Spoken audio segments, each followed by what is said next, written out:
Você sabia que quando um barco ele começa a afundar porque teve alguma infiltração, todo barco que afundou um dia, afundou pela quantidade de água que entrou, não pela quantidade de água que o cercou. Porque todo barco que navega livremente, ele está enfrentando a mesma quantidade de água de um barco que um dia afundou. Irmão, olha para mim. O problema dos nossos cenários não é o que nos cerca, o que a gente dá acesso. Muitas vezes a gente está sendo cercado por medo, mas não deixa o medo entrar. Está sendo cercado por problemas, mas não deixa o problema entrar. Está sendo cercado por notícias ruins, mas não deixa as notícias ruins entrar. É por isso que eu creio que Deus está muito mais interessado em como você está do que como as coisas estão.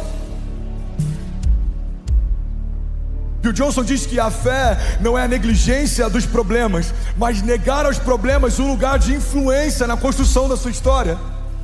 A fé não é fingir que o câncer não é câncer. A fé não é fingir que a dívida não é dívida.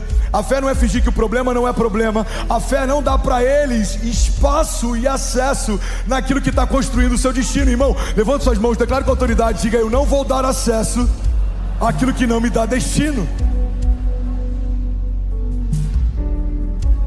Então a palavra de Deus para nós nessa noite é para a gente parar de olhar um pouco para aquilo que está nos cercando e começar a olhar para como a gente está por dentro. Muitas vezes a gente está vivendo expressões de medo do lado de fora, porque a gente já está vivendo uma cultura de medo do lado de dentro. Expressões de escassez do lado de fora, porque a gente já está criando uma cultura de escassez do lado de dentro. Dúvidas do lado de fora, porque a gente está construindo uma cultura de dúvidas do lado de dentro. Irmão, olha para mim. A palavra cultura vem de cultivo.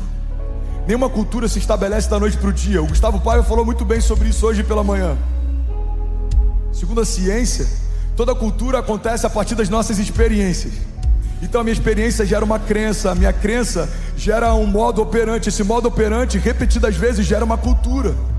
E tem muita gente que está se movendo de acordo com as suas experiências. Em algum momento algo não aconteceu, você criou uma cultura de que não vai acontecer. Uma porta não se abriu, você criou uma cultura de que ela nunca vai se abrir. Tem muita gente que está trabalhando, caminhando, se movendo debaixo de uma teologia pautada em experiências. Mas eu vim te lembrar que Deus não é do tamanho da sua última experiência. Deus é Deus.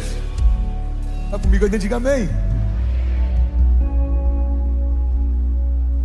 Então, quando uma cultura é construída através de experiências, a minha experiência gera uma crença. A minha crença afeta as minhas atitudes. As minhas atitudes se tornam uma cultura. Mas no padrão de Deus, a minha fé gera uma crença. A minha crença modela as minhas atitudes, e as minhas atitudes criam uma cultura. Irmão, olha para mim, ao mesmo tempo que a gente gasta criando uma cultura de medo, a gente investe criando uma cultura de fé. Ao mesmo tempo que a gente gasta preocupado com a tempestade lá de fora, a gente pode investir criando o nosso espírito mais forte do lado de dentro, gastando menos tempo olhando para os problemas e investindo mais tempo relembrando das promessas.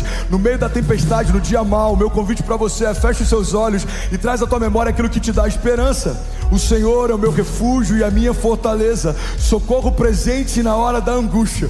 Podem 1000 cair ao meu lado e 10.000 à minha direita, mas eu não serei atingido. Mesmo que eu ande por um vale de sombras e morte, mal nenhum eu temerei, porque tu, Senhor, estás comigo. A tua vara e o teu cajado me consolam. Alguém está comigo ainda? Diga amém. Eu acredito que tempestades são um mecanismo de Deus para que a gente possa ter um encontro real com a nossa fé.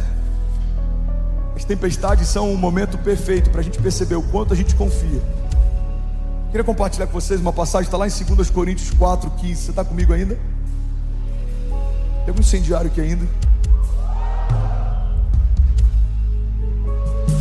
2 Coríntios 4:15 diz: tudo isso é para o bem de vocês, para que a graça que está alcançando um número cada vez maior de pessoas faça que transbordem as ações de graças para a glória de Deus.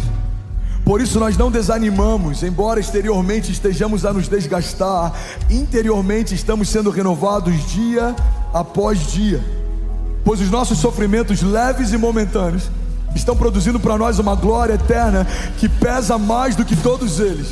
Assim, fixamos os olhos não naquilo que se vê, mas naquilo que não se vê, pois aquilo que se vê é transitório, mas aquilo que não se vê é eterno. A gente pode ler isso junto, você está comigo? Vamos ler isso junto?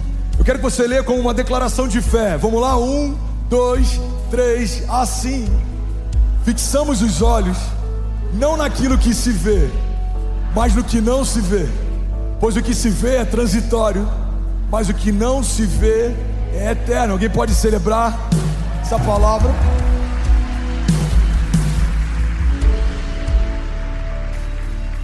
Conselho prático que essa palavra dá pra gente: que a gente precisa tirar o nosso olhar daquilo que é momentâneo e a gente precisa voltar o nosso olhar para aquilo que é eterno. Problemas são momentâneos, doenças são momentâneas, gigantes são momentâneos, tempestades são momentâneas.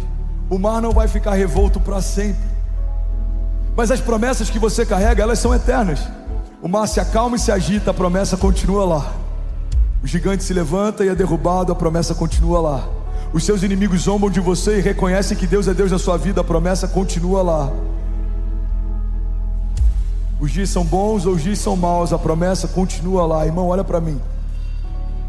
A gente não pode pautar uma fé que foi gerada em promessas eternas e deixar que a gente seja roubado e saqueado na nossa convicção por conta de circunstâncias temporárias. A Bíblia diz que o meu choro pode até durar uma noite, mas certamente a alegria vem pela manhã. Alguém pode dizer glória a Deus por isso? Quem está recebendo algo de Deus nessa noite?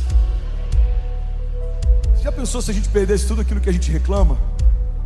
Que as tempestades, elas têm esse potencial, elas fazem a gente gastar mais tempo reclamando do que profetizando. Tem gente que gasta mais tempo reclamando do que não está bom do que profetizando o que vai se tornar. Irmão, olha para mim, a gente precisa parar de falar o que está vendo.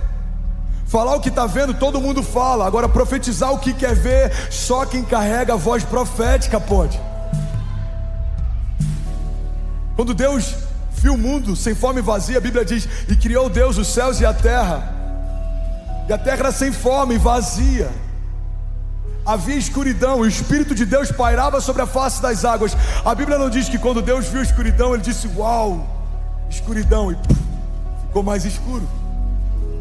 Ele falou: uau, escureceu mais, e ficou ainda mais escuro. Deus não disse o que viu, Deus disse o que queria ver. Vou falar isso de novo e alguém vai pegar isso. A gente não vê em nenhum momento Deus gastando tempo para dizer o que todo mundo sabia. A gente vê em todo momento Deus profetizando o que ninguém ainda havia visto. A Bíblia diz: olhos não viram, ouvidos não ouviram, nem penetrou no coração do homem aquilo que Deus tem preparado para nós. Então, em meio a tempestades, não adianta falar: o mar está agitado, os dias estão difíceis, os homens são maus, a terra está completamente perdida, essa geração está em caos. Irmão, falar o que todo mundo está vendo, qualquer um pode falar. Deus nos chamou para profetizar o que os outros ainda vão ver. Os tempos são de paz, tempos gloriosos estão a caminho. Toda a terra carrega a glória de Deus. Os meus filhos são como flechas liberadas sobre as nações. A minha casa é um lugar de paz. Deus me preparou para governar em meio a tempos difíceis, e cada uma das promessas que Ele me fez vai se cumprir. Os meus olhos verão certamente a bondade do Senhor todos os dias da minha vida, e eu contemplarei as promessas se cumprindo. Cada uma delas, por mais que em vários momentos pareciam quase impossíveis, em nome de Jesus se tornarão inevitáveis.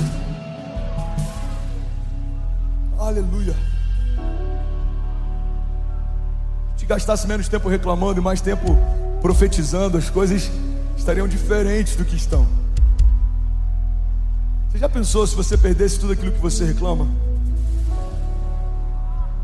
Eu odeio meu trabalho. Pronto, desempregado. Eu odeio minha empresa. Pronto, falido. Não aguento mais meus pais. Pronto, órfão.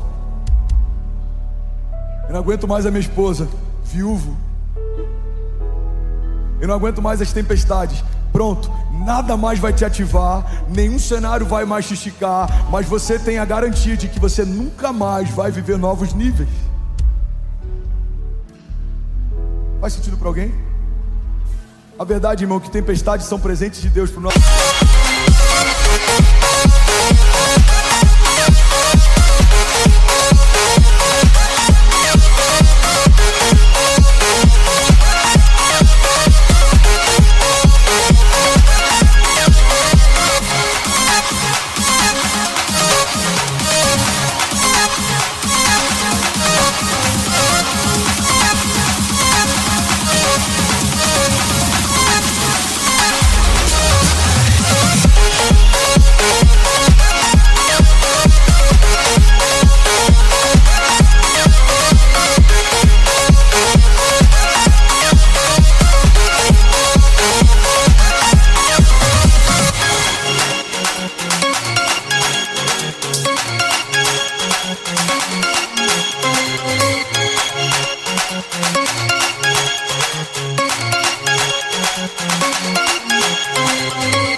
profético.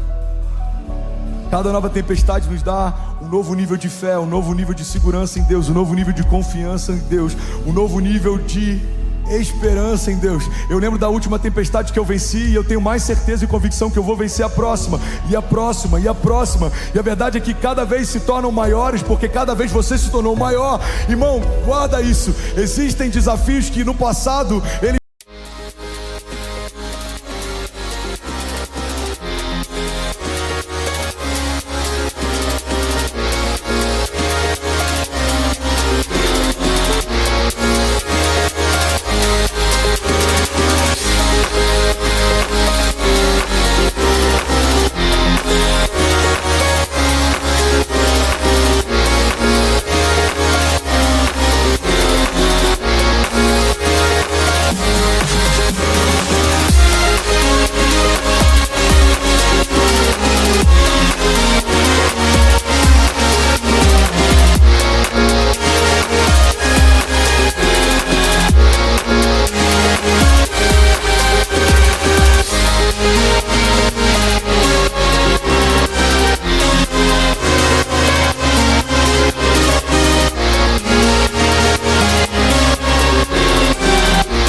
tirariam a sua paz, mas hoje eles não tiram nem o seu sono. Não é que os gigantes se apequenaram, é que você cresceu. Algumas tempestades são passaportes para o próximo nível. Separam meninos de homens, separam homens de Deus, de homens medrosos. A Bíblia diz que o Senhor não nos deu espírito de covardia, mas de poder, de amor e de equilíbrio. Está comigo ainda? Diga amém. E aí, tudo bem? Você acabou agora de assistir um vídeo. Se você ainda não está inscrito, já se inscreve também no nosso canal, ativa esse sininho aqui embaixo de notificação e toda vez que eu fizer uma live ou estiver transmitindo uma mensagem ao vivo, você vai ser um dos primeiros a saber. Mas eu deixei mais 2 indicações aqui que eu espero que façam muito sentido para você. Então já aproveita e clica para assistir a próxima mensagem, beleza? Seja bem-vindo ao time de incendiários e eu espero de verdade que essas mensagens mudem a sua vida como elas têm mudado a minha também. Até a próxima. Valeu!